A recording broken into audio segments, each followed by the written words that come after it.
Just last night, you had a perfectly functional site, yet this morning, you wake up to your homepage covered in online gambling spam and redirects sending your real visitors to websites that sell over-the-counter pills for $5.99.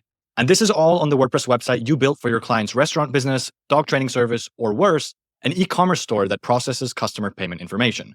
WordPress powers 43% of the web, so it really shouldn't surprise anyone that it's one of the more appealing targets for hackers compared to other platforms, with only a fraction of the users, practically a rounding error in comparison.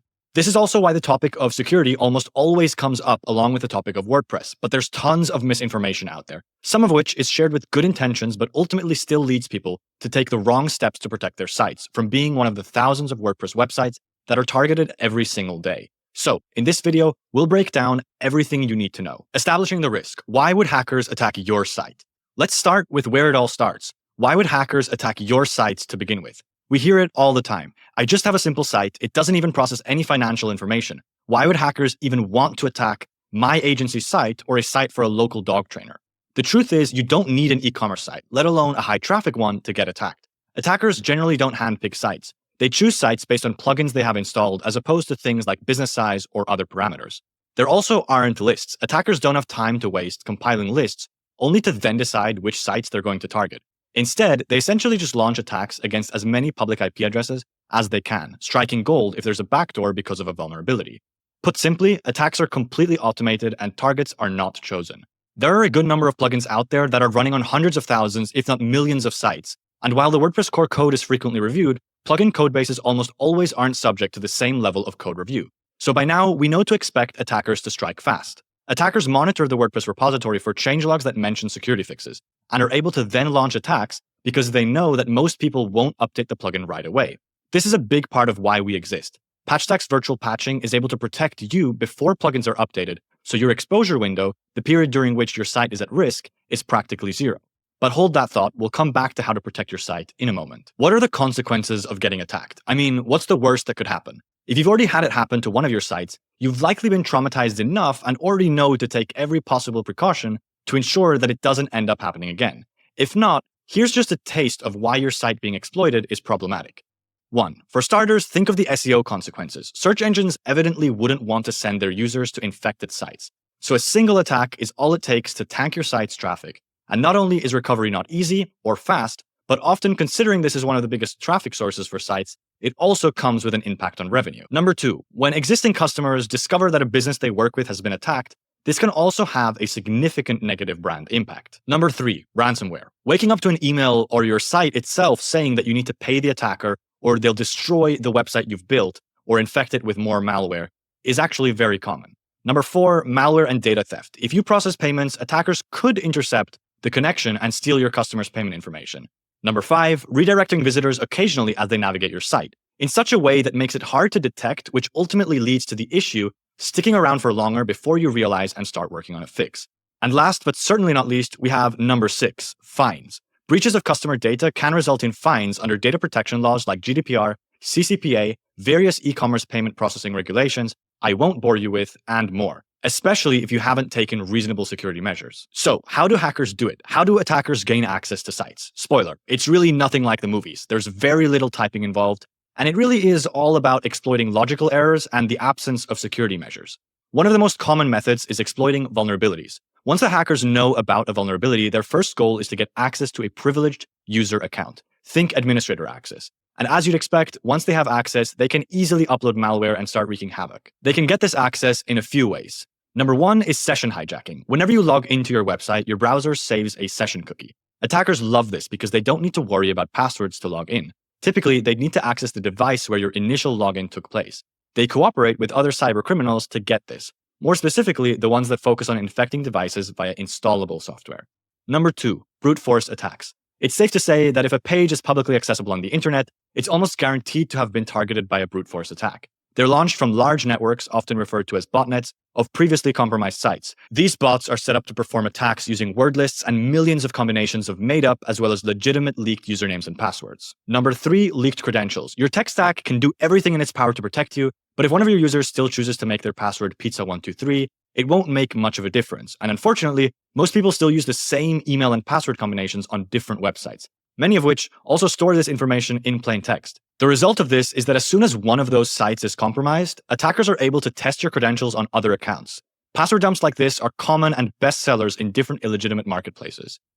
Number 4, phishing. Social engineering remains one of the attacks that's most difficult to prevent. Attackers have become very good at imitating legitimate representatives of companies, sending legitimate-looking emails that require you to reset passwords. It can actually be quite difficult to spot. There are even cases where bad actors manage to capitalize the P in WordPress. Imagine that. Number 5, nulled plugins and themes. Attackers get their hands on premium plugins and then redistribute them, removing the license key checks. So people who aren't willing to pay are tempted to download them for free. Never do this, because the people redistributing plugins aren't Robin Hood doing it for the good of the people. The underlying code also comes with backdoors and malware that gives the attacker complete control over the site.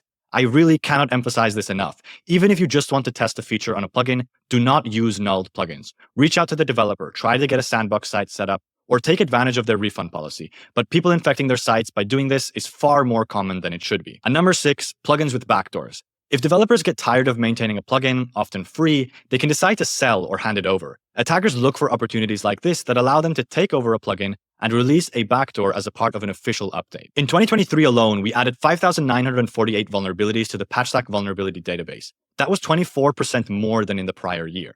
We also reported 827 plugins and themes as abandoned to the WordPress team, 58% of which were subsequently removed from the repository. The result of this is that plugins are closed, won't be updated, and people who have it installed won't even know that the software they have installed is either dangerous or entirely no longer supported. PatchStack prevents these exploits. Instead of waiting around for updates from developers, you get immediate protection that prevents attackers from exploiting vulnerabilities.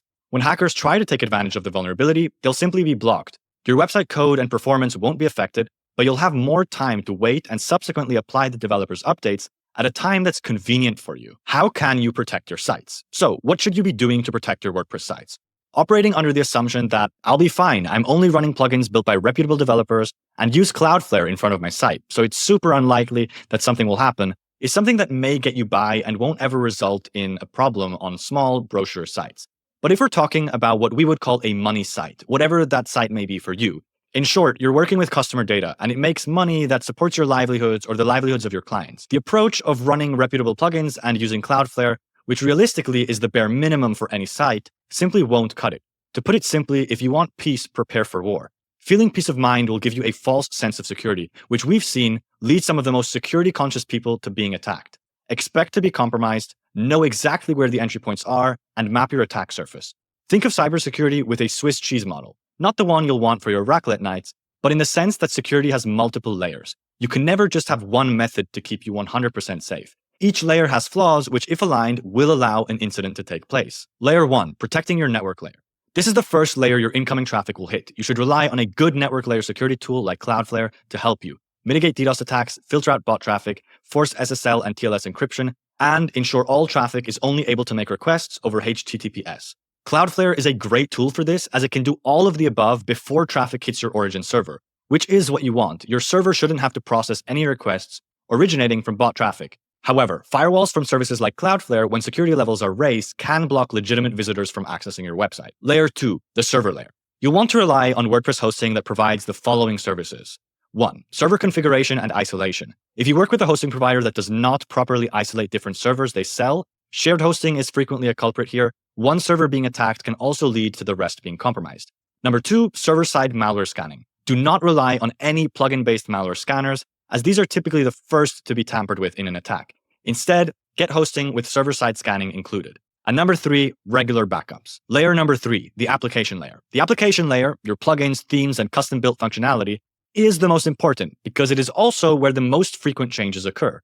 Especially in WordPress plugins, many changes are untested, and this is also where access is most given to others, editors, authors, and other user roles. As such, the decisions you make to protect layer number 3 will have the biggest impact on the overall security of your website. Here's how to protect your application layer. Step number 1, choose the right WordPress stack. You should aim to choose your plugins and themes based on a range of things, including functionality. More plugins often means more complexity and more entry points for bad actors. Choose plugins that stick to their specific purpose and don't try to do everything at once. Number 2, code quality. Code that is well maintained and documented is less likely to include bugs and security vulnerabilities.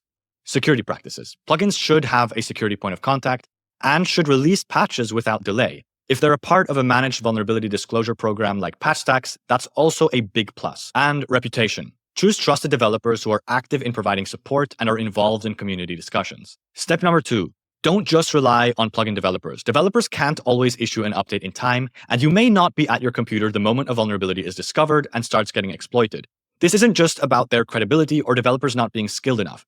We also have to remember they're humans at the end of the day. As much as programmers may not seem like they do have human tendencies. So, maintaining one plugin might not be the only thing on their plate when they wake up to a vulnerability report.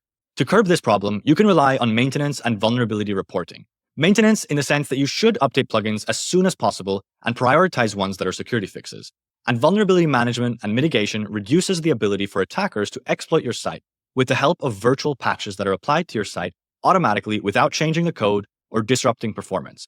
Over 40% of websites that run on WordPress have at least one plugin vulnerability at this very moment. The application layer is the weakest link, and it's time to protect your site. Learn more and get started at patchstack.com. Threats are everywhere. Protect the weakest link. As soon as you connect your site to Patchstack, you'll start receiving notifications about vulnerabilities 48 hours before they're publicly disclosed. Plus, since we are the largest disclosure of vulnerabilities in WordPress, you significantly increase your ability to protect your sites. And when there's a high severity vulnerability, as a paying user on any plan, Patchstack will apply what's called a vPatch or virtual patch to prevent any attacks that exploit that specific vulnerability. You won't feel a performance impact as you do with other bloated security solutions that don't focus on the core security issue at hand.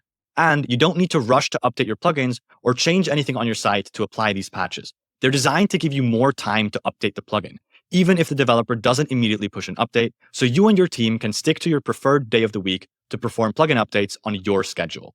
I hope you enjoyed this quick primer on securing WordPress. If you have absolutely any questions for us, please don't hesitate to reach out. We're here to help you secure your WordPress websites.